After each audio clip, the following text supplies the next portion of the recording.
Është vërtet që ka një numër të lartë si për komisionet hetimore, gjithashtu edhe për sa i përket mocioneve me debat. Por nga ana tjetër çdo konferencë kryetare, pas çdo konferencë ju dilni dhe gjeni çdo herë një arsye të ndryshme që nuk e pranoni. Nuk është vërtet. E para është që që t'jemi të paktën të vërtet në ato që themi dhe ju si gazetar. Në konferencën e kaluar kryetare nuk është vërtet kjo që thua, se kemi miratuar të dy kërkesat. Pra, në një pararendse, i kemi miratuar të dyja kërkesat për mocion debat me konsensus. Përgjigjja ime për pyetjen tuaj. Do të ketë debate për buxhetin zoti Balla apo do të kaloni direkt në votim siç ka ndodhur 2 muaj? Debati për buxhetin është miratuar me konsensus, kalendari është miratuar me konsensus, ja është përcaktuar që seanca fillon ditën e mërkurë në orën 10. Çdo deputet ka 10 minuta për të folur. Pjesa që lidhet me respektimin e rregullores kuvendit, me respektin reciprok, se dëgjova sot një prej përfaqësuesve të Partisë Demokratike, i cili ishte i shqetësuar për vendimarrjen e Sekretariatit për Etikën, Votimin dhe Procedurat Kuvendit të Shqipërisë ndaj një deputeti. Unë mendoj që besoj që e bashkëndaj me secilin për jush rregulloria, kodi etikës nuk janë libra për të mos u marrë në konsiderat, po janë norma të cilat duhen respektuar. Kur një qytetari në Republikën e Shqipërisë i vendoset një gjobë për shkelje të normave të shpejtësisë, edhe ndaj një deputeti, duhet normat të respektojnë lloj. Kemi thënë që rregulloria e kuvendit është ligj për kuvend.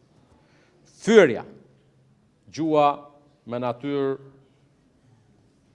raciste, me bazë fyerjesh, me bazë gjinore nëse do, janë të papranueshme për rregulloren e kuvendit dhe po ashtu kemi të bëjmë me një element recidivist i cili jo rastësisht, se janë bërë shumë rastësi, por këtë duhet ta themi. Dhe pyetja është edhe për ju dhe për publikun. Si ka mundësi që në 6 dhjetor 2022, kur në Shqipëri mbahet samiti Shqipëri-BE, i pari jashtë Bashkimit Evropian, jashtë Brukselit, Ballkani Perëndimor BE, mbahet në Tiranë, Tirana bëhet kryeqyteti i Europës, Sali Berishën e kem protestë. Si ka mundësi, të lutem. Dakord. Ma thuaj një. Po ma thuaj një. Madje që ta dish se je në 2008 do të kesh qenë 12 vjeç. Po 13. Atëherë ka ndodhur një ngjarje e rëndë në 2008, në 15 mars 2008.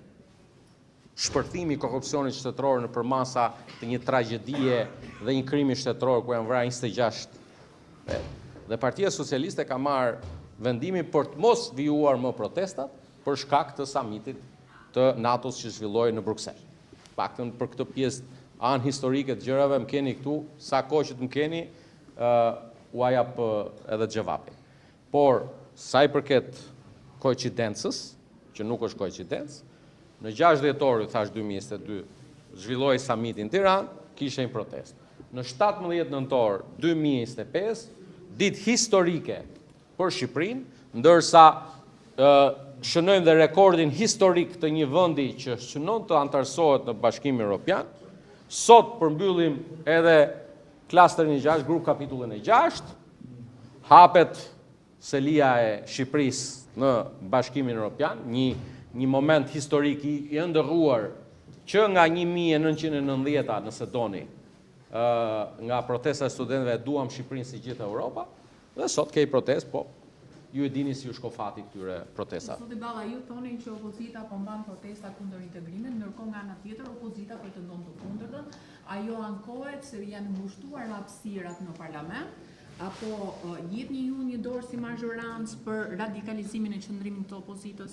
Elda, Duke refuzuar disa Elda, kërkesa mes tyre dhe po, komisionet të ku vendi ka filluar normalisht jetën e vetë parlamentare në 18 shtator, kur ka qenë edhe themi seanca e parë, se seancat e tjera nga 12 shtatori janë seanca pa debat. Nga 18 shtatori në 17 nëntor, 2 muaj. Janë zhvilluar 40 orë debat në seancë plenare. 40 orë seancë plenare, në seancë plenare. Jo në komisione është punë tjetër. Si mesatare 20 orë në muaj, është një prej mesatareve më të mira historikisht për kuvendin. Zoti Balla, çdo seancë është mbyllur pa lejuar diskutimin e ligjeve. Po pse gënjen? Jo, nuk Jo, pse gënjen? Po pse gënjen? Jo, gje duke gënjur publikisht, gënjeshtra në publik është e pavalshme. Po jo, se unë jam aty, mua mund të thush çdo gjë, po jo, të gjitha ligjet. E para është që jemi në një situatë ku kemi pasur mocionet, ku kemi pasur raportet. Të lutem. Gënjeve merr përgjigje. Tani, nuk është e vërtet. Unë po të jap një shifër dhe po të them, janë 40 orë debat. Për këtë baj përgjegjësi nëse. Dhe janë 40 orë debat. Llogarit 3 seanca në një muaj i bie 6 orë e gjys, 7 orë të paktën një seancë. Nuk ka pasur ndonjëherë kuvendi i Shqipërisë muaj me këtë mesatar. Jemi mbi mesatare normale të 35 vite. Kaq mjafton.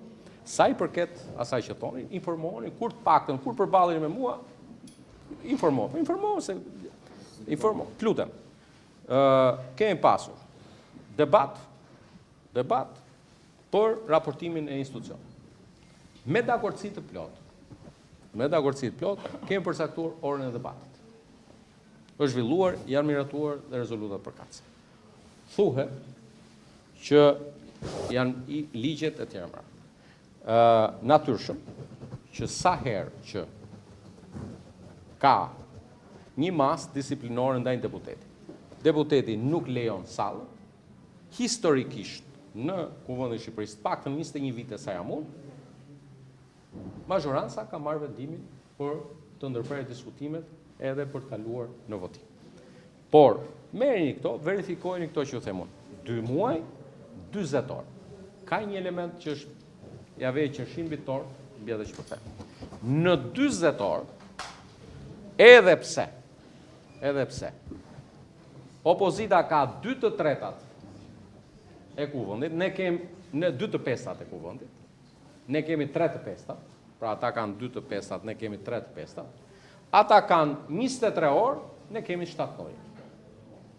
Pra, edhe në përqindje kohe, është dhe unë jam partizan, me që kemi sot dhe ditën e shihimit të Tiranës, jam partizan i mendimit se opozita duhet ketë më shumë kohë në kuvend dhe është normale. Por duhet të debatoj për gjërat. Në vijim të pyetjeve të dy kolegeve të fundit, në cilin nen të rregullores